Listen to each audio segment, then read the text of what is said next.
মহিলাকে চোর সন্দেহে বিব্রস্ত করে গণপিটুনির ঘটনায় চাঞ্চল্য ছড়ালো। সোনার হার চুরির সন্দেহে রাতে মহিলাকে বাড়ি থেকে তুলে নিয়ে বিব্রস্ত করে গণপিটুনির ঘটনায় চাঞ্চল্য ছড়ালো। আশঙ্কাজনক অবস্থায় ঘটনাস্থল থেকে আহত মহিলাকে পটাশপুর থানার পুলিশ উদ্ধার করে। ঘটনার 24 ঘন্টা পরেও সংজ্ঞাহীন মহিলা হাসপাতালে ভর্তি। ঘটনা পূর্ব মেদিনীপুর জেলার পটাশপুর থানার চক ভবানী এলাকার। জানা যায় প্রতিবেশী এক বৃদ্ধার সোনার হার চুরি হয়। এই ঘটনায় বৃদ্ধার পরিবারের লোকেরা প্রতিবেশী এক মহিলাকে সন্দেহ করে। তারপর গ্রামবাসীদের জানায়। গ্রামবাসীরা ওই মহিলাকে বাড়ি থেকে তুলে নিয়ে গিয়ে মহিলাকে জিজ্ঞাসাবাদ করে। মহিলা অস্বীকার করলে তখন তাকে রাতের অন্ধকারে গণপিটুনি করে বলে অভিযোগ। সংজ্ঞাহীন অবস্থায় পুলিশ ঘটনাস্থল থেকে মহিলাকে উদ্ধার করে।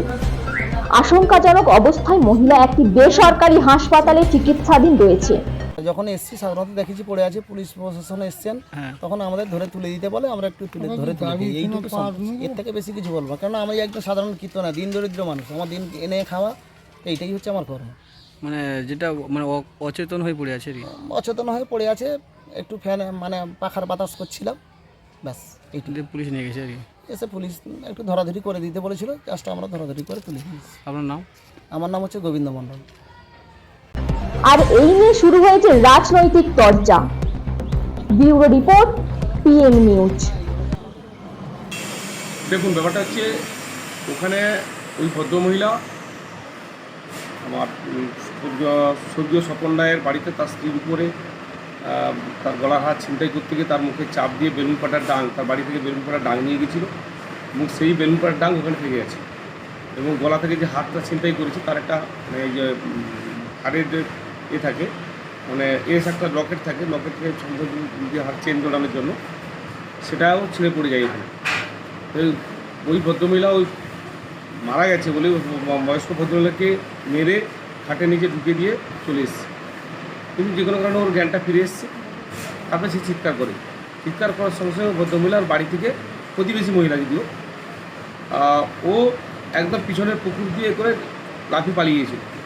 তখন গ্রামবাসী চোখে পড়েছে, যারা ক্যারেল বাড়ি ছিল চোখে পড়েছে।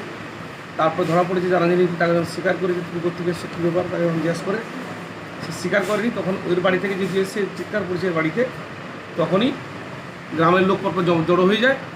প্রচুর মানুষ, সেদিন প্রায় 1000-এর উপরে মানুষ জমা হয়ে যায়।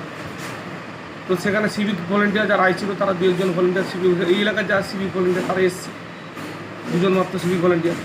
তারা সেখানে কী করবে, তখন তারা সঙ্গে সঙ্গে পুলিশের কথা যে পুলিশ এসছে, ব্যাপারটা মহিলাকে উদ্ধার করেছে।